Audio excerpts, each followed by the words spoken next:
Hello to all my viewers, this is Dr. Dhaval Maheta and today we will understand how to generate Sunburst chart with count data in KNIME. So for this we will go in KNIME Analytics platform and I'll activate input output from here. I'll activate read and in that I'll activate Excel reader node as my data set is in Excel format. I'll double click on it and browse.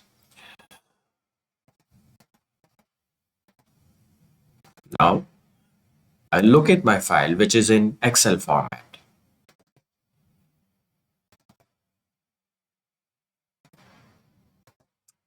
Click apply, click OK. Now press execute.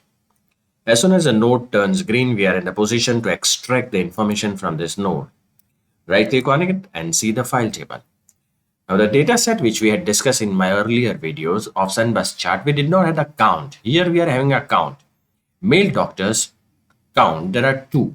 Male lawyers 4, male self-employed 3, female doctors 1, female self-employed 2. Now we want to generate the Sunburst chart on this basis. So how can I do it? I'll activate Sunburst from here. Double click on it. At present, you can see the cross is there. No need to worry. Right click on it and configure.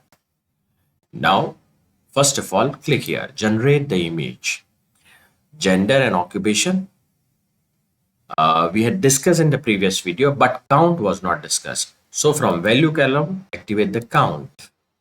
Press apply, click OK. Right click on it and execute. Now again right click on it and see the Sunburst image. You can see that this is a Sunburst chart based on count data. So this is the way you can generate the Sunburst chart in KNIME. For more videos on KNIME, kindly subscribe to my channel. You can follow me on LinkedIn and Twitter. Please refer my playlist in which I have already uploaded many videos on KNIME.